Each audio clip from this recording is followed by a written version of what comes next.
Hey, Gadali. So, before we start out here, can you tell us a little bit more about yourself and your SEO experience? Sure. Happy to be here. Let's see. I started a blog for the first time, or like a legit blog with WordPress back in the end of 2007. It was a blog about Shakespeare.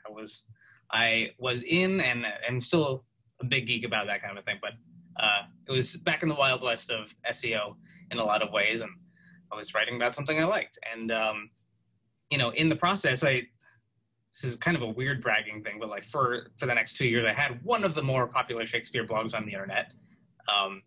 It no longer exists, but in that process of writing about things that I thought were cool, I installed Google Analytics and what was Google Webmaster Tools back in the day, now Google Search Console, and I started to see, oh, here's what people are actually finding. And as I was promoting it, I started learning about each of those things and seeing, oh, people are finding me through Google, or people are also searching for these things. That's interesting. I didn't realize that. So can I optimize for that? Can I write new articles about that? And it just became a really good source of material. So I learned a lot about through that. Later on, I mostly worked as either a generalist project manager or a one-man marketing department for various organizations. I set up all online marketing for a performing arts organization and worked there for the next couple of years, and did freelance web design and development, and then ended up working at Bulletproof, known for Bulletproof Coffee. So now I was dealing with, on the content team, working with a blog that was getting millions of views per month and really working on content. And because we're getting so much traffic, I ended up specializing more in SEO and figuring out how to optimize for helping people answer questions about their health and diving in really deep into how do we help people, what are they searching for, how can we help them, and then all the research from reporting on analytics, collecting data, optimizing the site, working with a writer team, training them on SEO, and just finding new ways to create great content and to optimize it.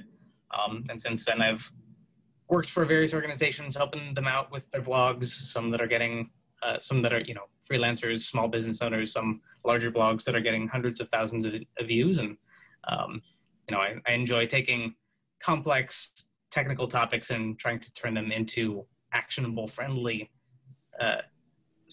more friendly ways of looking at things. Because some people are intimidated by SEO, so I enjoy creating some clarity around what could be a scary topic for some people.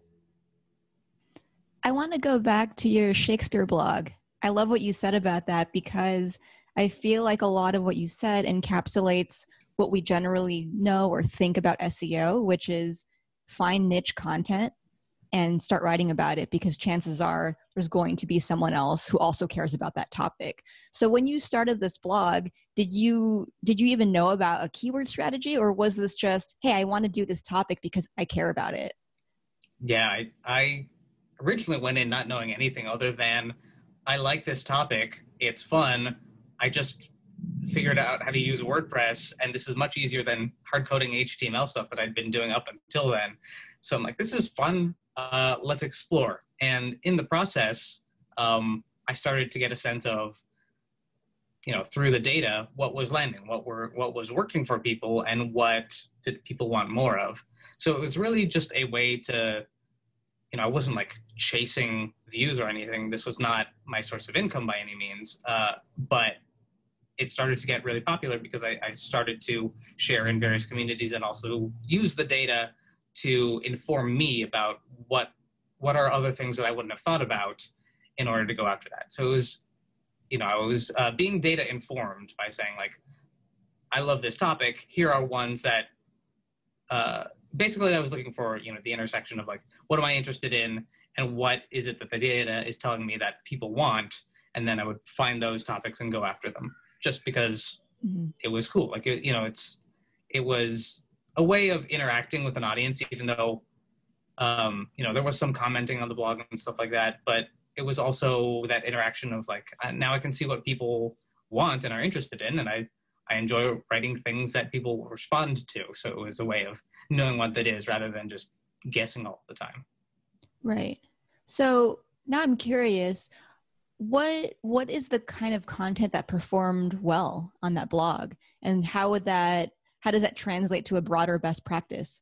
Yeah, a lot of it was student questions. So there were, a lot of it is people trying to finish their homework, saying like, what is the part in Act 2 of Macbeth where this thing happens, or like how many hours long is Hamlet when it's performed, and things like that, which was actually kind of fun because I went to school for theater. I have a fair amount of experience with Shakespeare, so it wasn't just the Spark Notes types of questions and answers that made it in here.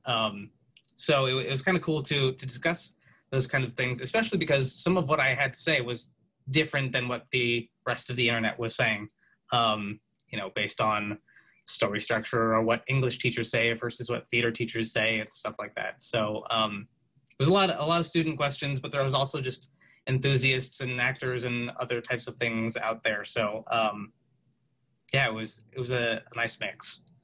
That's a good point. Getting back to, how you said it wasn't about trying to do what SparkNotes was doing. It was other content, or getting maybe more discussion oriented on that, which goes back to finding your niche. And that's interesting.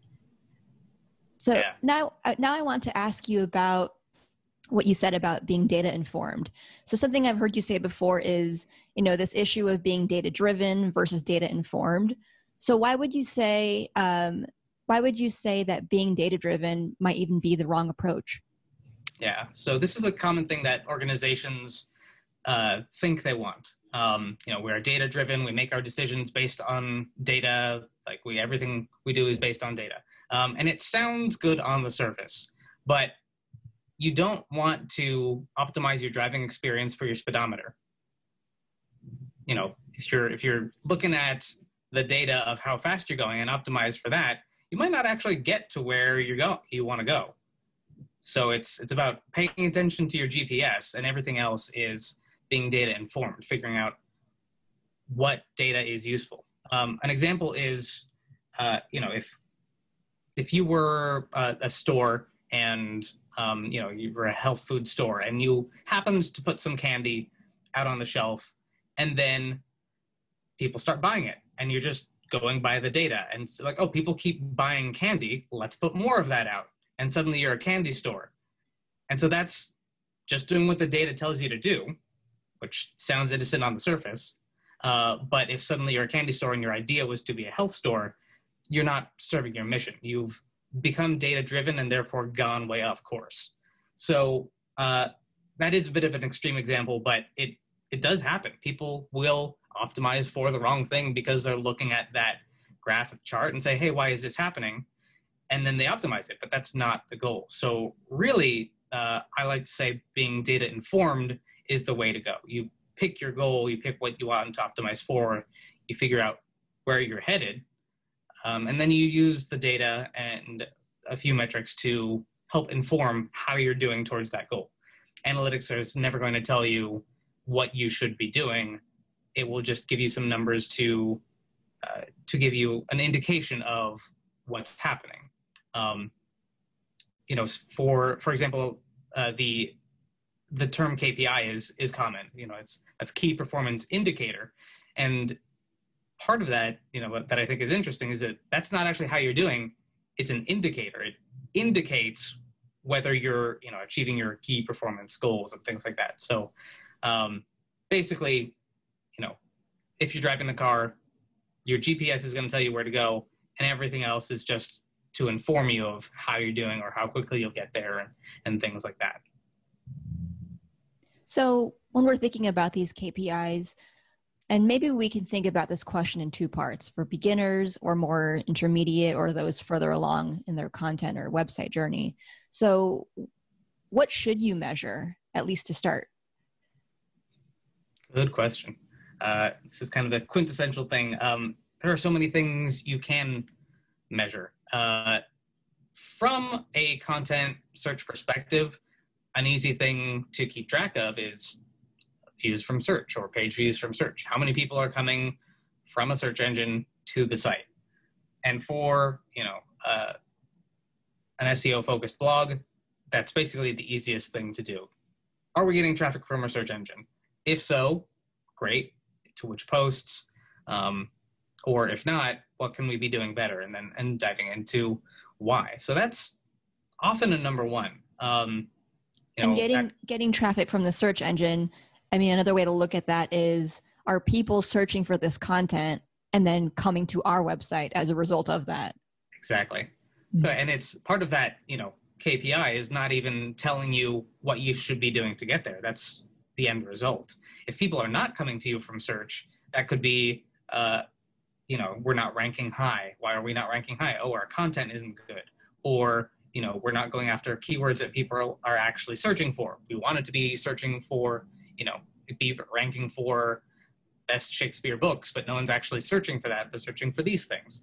That will indicate how you're doing, but it's not telling you why. So there are other things you can be looking at with analytics. For example, looking at Google Search Console, which will tell you more about how you are in actual search, where you can see the keywords rather than just the traffic that's coming or not coming to the site. So I think there needs to be an understanding that analytics is kind of a scorecard, but it doesn't have much to do with the process of getting there. So once you're looking at those kinds of search metrics, how or what do you measure? Sorry, let me start over. How does what you measure change over time? Largely it will depend on the team's strategy, but for search, I tend to start off on looking at process. So if you set the goal of, we have a blog and we want content to go there, the first thing you measure is not traffic because you haven't done anything. It's like signing up for a gym membership and then starting to weigh yourself or test muscle mass without having done anything. You need to test your process first and make sure you're going to the gym for a little bit before you start measuring anything else. So with a blog, it's, are we creating that content? We set our plan, we want people to come in. Are we doing our keyword research? Are we doing our optimized writing? Are we publishing on a regular basis? So that's the first thing, like, are we doing it? Then you can start to look at, are we ranking at all? Are we showing up anywhere in Google search? So that's tracking your keywords and finding for each of the keywords you're going after, are you ranking somewhere? Are you in the top 100? Cool. Are you in the top 50? Are you in the top 10 even? So really just seeing whether you're ranking at all. And once you are, then you can move into, I guess, the third step of let's rank better and then start to see some traffic. So if you're ranking anywhere, that's a good first step. Because like if you're on page 5, that's probably not going to get you any traffic. Most of people's clicks are coming on, the top 3 to 5 results on Google search. But if you're ranking on page 5, that means Google is seeing your site, which is a good sign. Then you can start to optimize, drive links, improve the content, things like that. And once you get on page 1, then you can say, now we have something. Google thinks this is a good page. So let's continue to optimize. Let's continue to drive links and optimize. So we get into ideally the top 3. Number 1, if possible, if it's a really good piece of content. Then you can start measuring the amount of traffic that's actually generating. So there's multiple steps in that, but it's important to go through all of them, I think, if that is your goal, because you have your process and then you make sure you're ranking it all, and then you can start looking at your traffic. If you're looking at traffic on day 1, you're going to be disappointed. Just like if you're going to the gym and you signed up and you haven't lost any weight, it's because you haven't done anything yet. So you need to put the process to work for a certain amount of time before you start to see something. And then also realize that you're going to have multiple posts coming out regularly. So you're doing this for every single keyword. So being able to view that data either on spreadsheets or display apps or anything like that, that will help you see all of this data together, is going to give you a good picture of what's going on. So that's generally what I'd say from that side of things, but also there's recognizing that there are multiple goals. depending on what you're doing and what the team is doing. So, for example, if you are responsible for search, you may be doing what I said of the production and the ranking and the traffic. But if your goal is to use posts for something else, for example, if you work in social media and you're working with the content team who's producing this content, you're sharing on social, and your metric is really how many people are coming to the blog from social, and that's something to pay attention to. So different people might have a different metric based on the exact same content and the same efforts. There may be someone in paid advertising, so they're doing Instagram or Facebook ads, and their goal is to get people to click on a sponsored post that drives them to this blog post. And so their metric is, what's their click-through rate, or what's their cost per click, and things like that, so that all of these different KPIs are working together depending on what you, the marketer, is working on and what your goals are with your specific campaign. So I know that's a lot of different things, but I think the point is there's no real singular answer. There are plenty of options depending on what your goal is. So I'd say the most important thing in this of knowing what to measure is, what is your goal? What do you want to happen? Why do you care about it? And figuring that out. So effective goal setting is basically the most important thing, I'd say, with knowing what to do with your analytics. Yeah, what you said about effective goal setting makes a lot of sense, especially because when you're looking at all these different metrics, you do need to put them into context and better understand expectations, right? So now I'm wondering, when it comes to search ranking, let's say you have a brand new website and you're going after high volume keywords that are supposedly easy to rank for with respect to what you might see in Ahrefs, right? So high search volume, low difficulty, brand new website. Is there an expectation for when you can kind of start to expect ranking? Or, because I know part of this has to do with domain authority, like your website needs to exist or seem credible for some amount of time. Is there a time frame that someone can expect to start ranking for keywords? Yeah, this is a tough question to answer because every website is different. Depending on what the topic is, depending on the authority of the website, depending on whether the site is good or not, depending on whether anyone is searching for it all. So, if you have a keyword that no one is searching for, I can probably rank it pretty quickly. But it doesn't really matter, does it?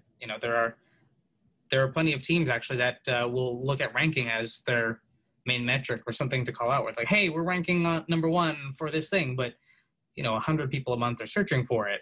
So if it doesn't help you, then what's the point?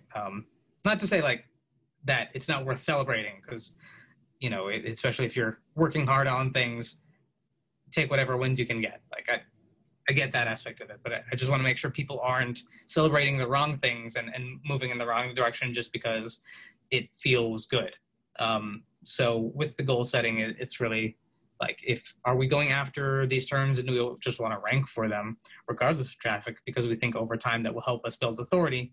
Cool. As far as timeline, it's harder to say.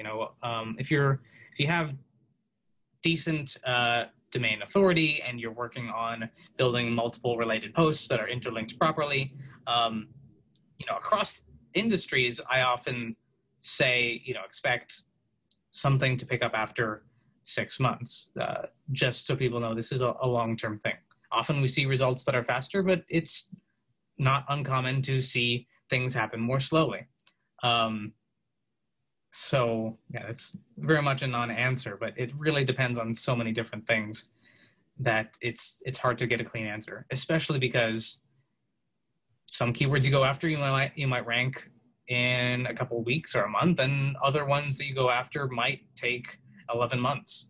So that's why I guess I would average it out to having a solid strategy, being in play over time often leads to measurable results to get excited about after about 6 months.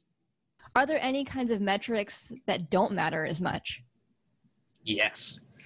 There are so many metrics that don't matter. Part of this will have to do with your goals, but a lot of it has to do with the fact that if you're using Google Analytics, you will see 80 billion different data points. You can measure everything from your audience to where people are coming from to how long they're spending on the site to behavior on that. And that is an overwhelming feature that I see a lot of people get lost in, because if you measure everything, then you might pay attention to things you might not need to. So just an example of that, a lot of people pay a lot of attention to bounce rate. How many people are coming to the site and then leave? And that feels like something like, oh, let's improve that. If people are leaving, that's not good. However, if you're not looking at why that's happening or across which channels people are coming in from, or what the site is even doing. If the point of the site is that they should be converting and clicking to something else, then that might not be a good thing. But if you're looking at people coming in from Instagram, that's common, where people come in and then they go back. So you're not actually seeing different results from what a normal user behavior is. Another thing that I've seen people spend a lot of time on is pages per visit. Similarly, like, we want people to stay on the site, so how do we optimize for that? But what if that's not the goal? I actually worked with a company setting up a lot of SEO workflows, and helps them redesign their site and things like that. And then later on, once I was no longer helping them out, I noticed that they were optimizing for some things that I just knew what was happening. They were looking at that pages per visit metric and saying, well, how can we improve that?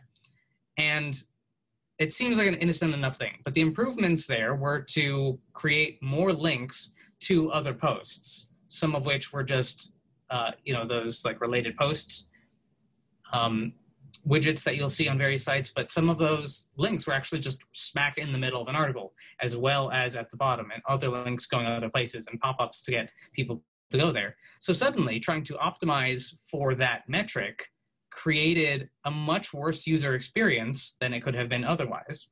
They were probably seeing less search traffic, less conversions, and less metrics that actually matter, because they were optimizing for a metric that didn't matter.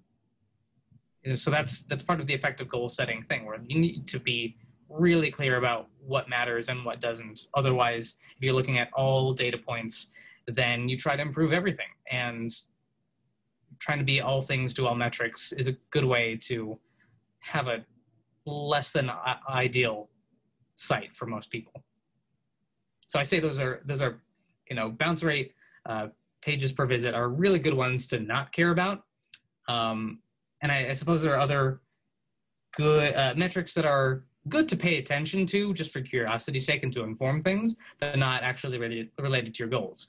For example, seeing how many people are coming on desktop or mobile is a very relevant metric, but you're not going to optimize for that. We're not going to say, hey, let's get more people coming on mobile, generally, unless you are. But often that's, hey, 60% of our audience is looking at mobile, and we're never actually checking to see that makes things look good on mobile. We should start doing that. Or we're redesigning our site and we see that 70 people are coming on mobile. Let's make sure we have a really good experience for reading content or clicking through to things. So that's something I'd say is a secondary metric that's really useful to inform your strategy, but is not something that you're looking at every day and trying to optimize.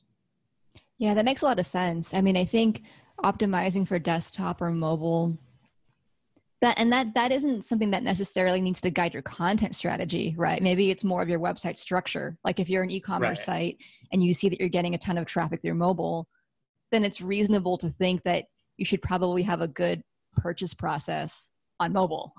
Exactly. Yeah, it's one of those things, especially with content, it's hard to, I guess, optimize for it, but it's one of those things where you can pay attention to for user experience, where being able to say, hey, we read everything on desktop because we're producing it that way. but not then also looking at it in the way that our audience is looking at it. I've seen various sites where actually the reading experience was not good on mobile. It scrolled sideways as well as up and down because it wasn't quite optimized. And so the content was really good, but people weren't experiencing it properly. And we didn't realize that until we were like, oh, the people are coming in on mobile. We're not checking, we don't have quality control or where we're looking at it that way. So it's something to be aware of. I think that is important, but it doesn't exactly affect your data in the way that, having the right keywords in a good article would. Yeah, that's a really good answer. So now that we've talked through different metrics that you should track or shouldn't track and about context setting for those metrics, what are some good analytics tools? All the things to measure with. So the default answer for most people is Google Analytics. And I'm going to say that's still going to be my answer because it's free. You may feel that it's complicated to work with, and it is. Like, it shows a lot of data. I wouldn't say that their user interface is the friendliest, but it is a professional tool that they even have a premium version of that I believe costs $100,000 or more to use. So it's a very in-depth tool, but I'd say it's a good one. I've used it for a long time, and it can offer a lot if you learn your way around it. So I'd say Google Analytics is a place to start, but along with that is really learn how to use it. So spend some time being able to see where things are in there and checking out Google's Analytics Academy. They have pretty good courses on here's how to use it, here's how to view the data, here's what each of those things mean. The other thing I'd say with that is in presenting that data, being able to put it into something like Google Data Studio, where you can just link up some charts based on here are like the 3 metrics we care about, and putting that into a dashboard so that other people can view without getting lost in all of the different metrics that are available. So I'd say that's probably the best place to start with Google Analytics. Also for search, of course, we have Google Search Console, which isn't going to tell you as much as far as what's happening on your website, but it does give you a lot of info for what's happening in and from Google search. So seeing how many people are searching for a topic and where you're ranking for that keyword, what pages you're ranking for, what pages you're ranking for that are showing up for that keyword. Things like your average clicks from the site, or number of clicks from the site, average page rank, things like that, that can all really inform what's working and what's not with your content. So I'd say those were the main 2 that are important. If you are someone who is less super focused on all your keywords, or you're easily overwhelmed by lots and lots of data, I actually like an app called Fathom Analytics. So it's probably one of the easiest analytics solutions I've seen, where it's just a single page. There's a few metrics. It says, how many people are coming, how many conversions, where are they coming from, and that's about it. So if you don't need as much in-depth info and you just need to know the basics, that's one of my favorite tools. I think it's great for smaller businesses, smaller sites, people that aren't going crazy with analysis and things like that. So I'm a big fan of them. And the other thing that's common for companies to do are checking out heat maps. These are fun because they show you, where people on the page people are clicking and things like that. I'd say it's much more conversion focused, and there are a lot of A/B testing tools and conversion focused tools that I don't think are as SEO relevant, but they're good to know about because sometimes it's nice to see what happens. For example, if you have your one, cornerstone piece that is bringing in a lot of traffic and people are constantly going to that page for, whether it's a product or a how-to that's super relevant for your industry, and it's hugely important and basically is working as a landing page for you to drive conversions or opt-ins and things like that, it might be a good idea to check out heat maps on something like that and see how far are people scrolling, which links on here are people actually clicking on in order to get to a conversion. So it's one of those interesting things to check out. That's not something you need to put on any article, on every article by any means, because that will become a distraction and will not actually help you optimize the article for search. So yes, that is my caveat for using things like that. But if you have a larger team and those articles that are working really well and are bringing in a lot of traffic, it is an interesting secondary tool to bring in to use.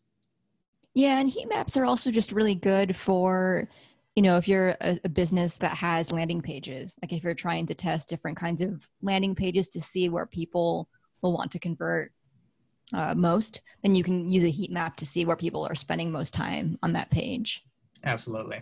It's also interesting in that you can see scroll data. You can actually also set this up in Google Analytics with some customizations to see how far down the page do people actually scroll, how far are people reading on a site. And sometimes that is, again, you don't necessarily want to optimize for that, because if you're spending time making sure people scroll all the way down the page, you might not actually be helping them solve their query. But it's one of those interesting things to know and say, oh, people are really only reading down half the page, or can we affect that by creating clearer subheads?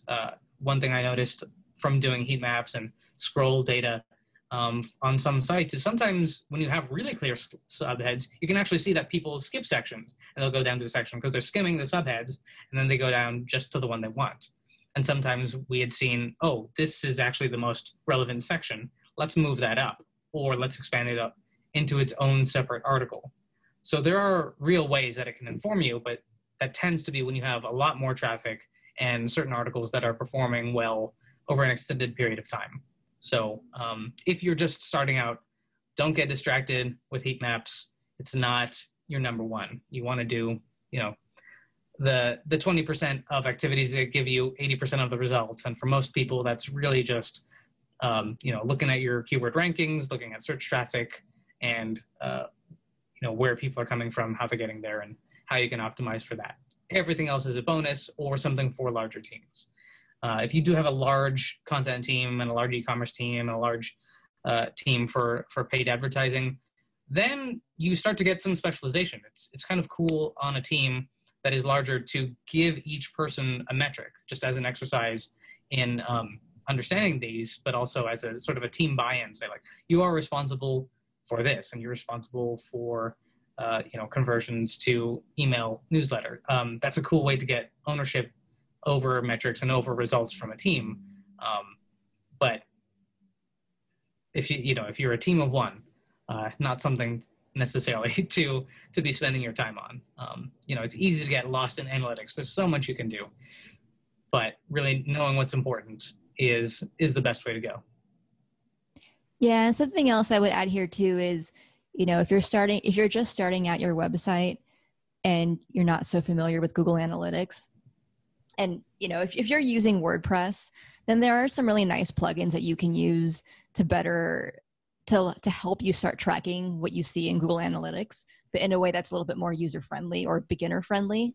So there's a plugin called, Google Analytics Dashboard, and that's really nice for, especially when you're new and you just don't really know what metrics to look out for. You'll at least get a sense of sessions, pages that people go to, and just general referral traffic. So that's kind of helpful too. Absolutely.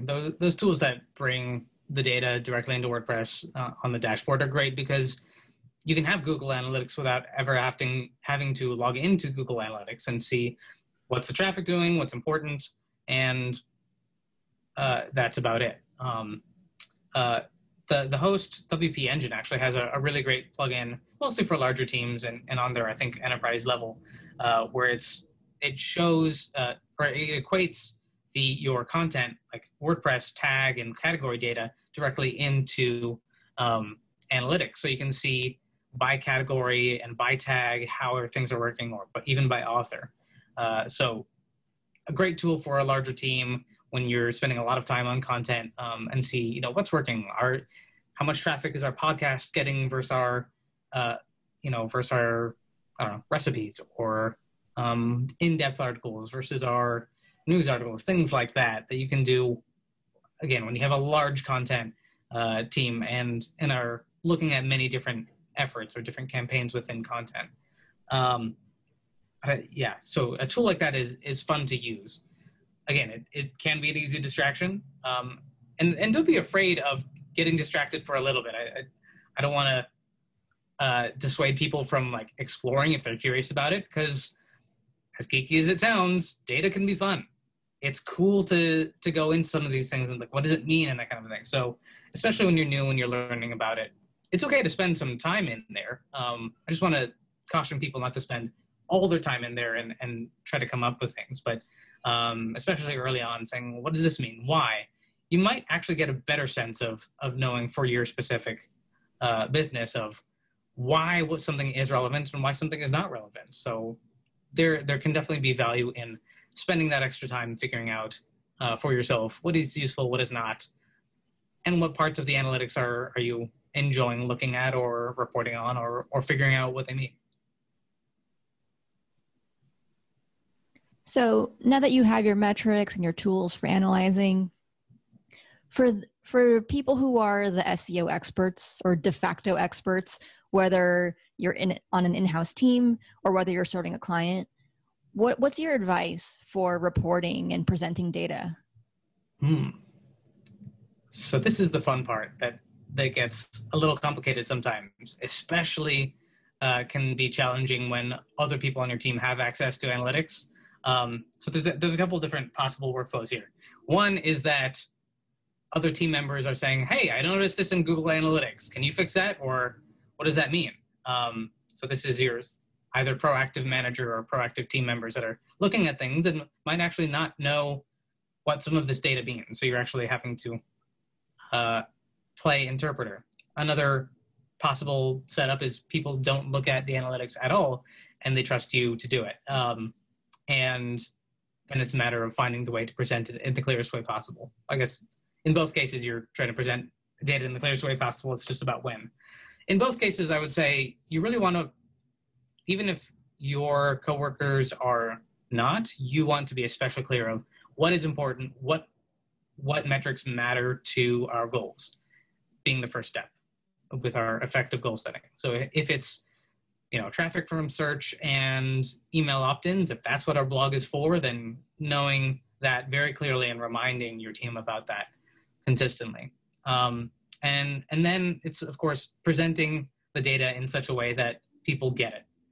Analytics can be tough. Not everyone likes looking at numbers or spreadsheets or things like that. So having an easy-to-read chart. So for things like that, there are plenty of tools out there that integrate with analytics to create the charts. One of the easiest ones is Google Data Studio, just because that is, if you have a Google account and have analytics, you already have that tool for free, which does similar things to tools that cost hundreds or thousands of dollars to make a pretty way of visualizing data. So that's a good place to start, of making some sort of dashboard that has, here's our few things we care about, something like, here's how we're doing this week, here's how we're doing this month, here's things in context of a year.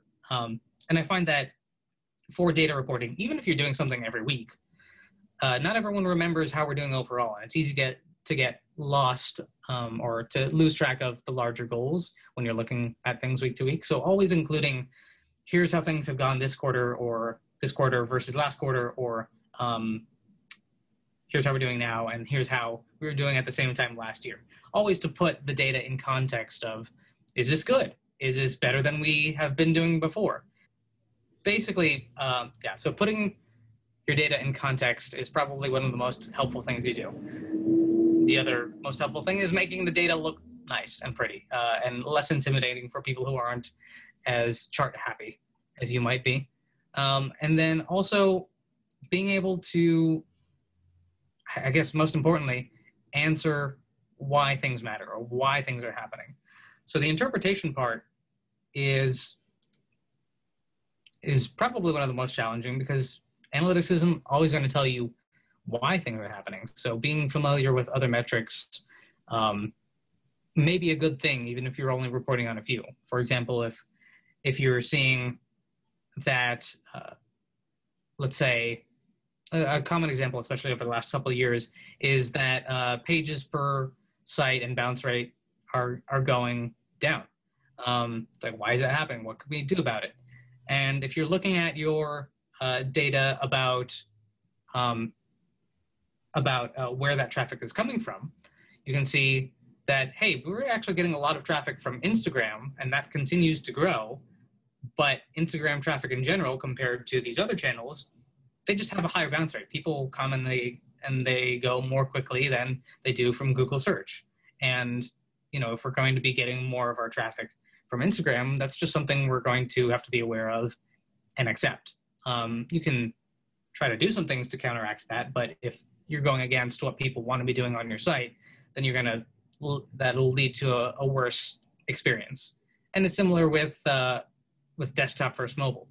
You know, over the last several years, most businesses have seen that the rate or the percentage of mobile traffic is continuing to grow. I think it was maybe what Google saw as far as all traffic was several years back, where that kind of switched and mobile overtook desktop. And I think a lot of websites and e-commerce sites and blogs have seen that, where now the traffic is leaning more towards mobile. So the types of things that worked on desktop, like, you know, your sidebars and your pop-ups and wide viewing areas and sometimes less than ideal user experience, just doesn't work and doesn't lend itself to a good user experience when you're looking at a very small screen where real estate is at a premium. So you want just the most effective things all in one spot. So being able to understand what's happening with a site in context of the market, in context of how people are experiencing the site, is super useful for being able to say, here's why this is working, or here's why this isn't working, or here's why we don't actually need to fix that, and here's what we should be focusing on instead. So that side of things takes time to understand. Part of that is keeping up to date with marketing trends, doing your research, spending a fair amount of time in analytics to understand what each thing means, and then a lot of guesswork. You know, you want these to be informed guesses, but it's not always an exact science to know people are doing this because, oftentimes it is an educated guess. Like, based on this, and this, my guess would be that this happens. And often if, you have a really smart guess and you can use that interpretation over time and it seems true, that's a good thing. Will you always be 100% correct? No. But if your manager just wants to know why something and you give a good answer, sometimes that is what you need, and that can be really helpful. And always test these hypotheses when you can, if they're super important to your business. But educated guessing is a lot of the job. I like what you've said about Google Data Studio and how you can use that to make Google Analytics more accessible. Totally a shameless plug here. But something I really like about what we do at Growth Machine is that we make this pretty simple for our clients. I've noticed that our Google Data Studio dashboards are really just one page, and it's one page of the most important analytics. Mm-hmm. And I think that's important because, Google Data Studio can be so much fun, and you can do so much with it, and you can easily make yourself go down this rabbit hole where you're creating like a 10-page report for yourself, which is not good, or is probably not good. Yeah. So I like that we've made a conscious effort to make it more digestible for our clients.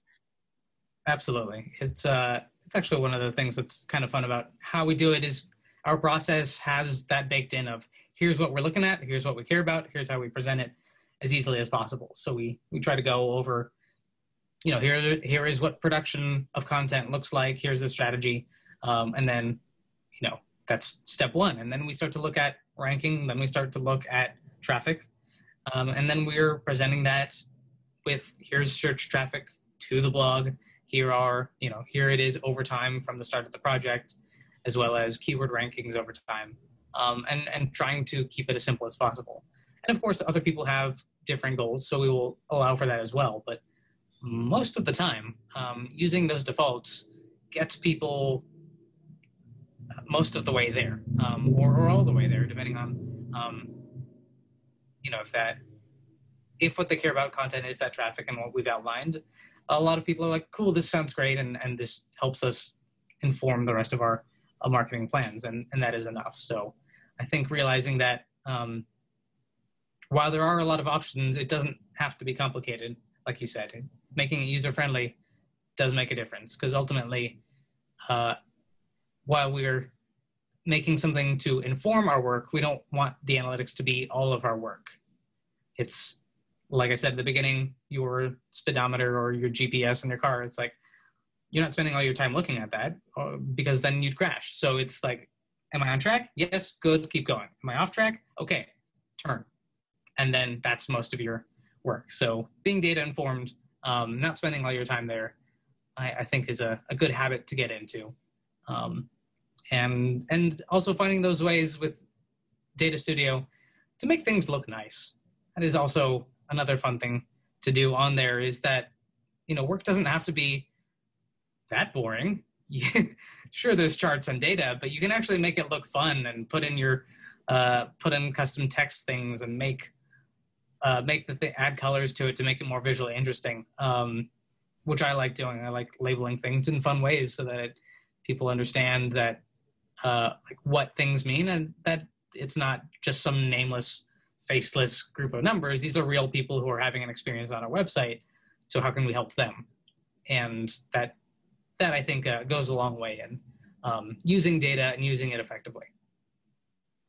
Using data and using it effectively. I think that's a good note to end on. Thanks for your time, Gadali. Thank you.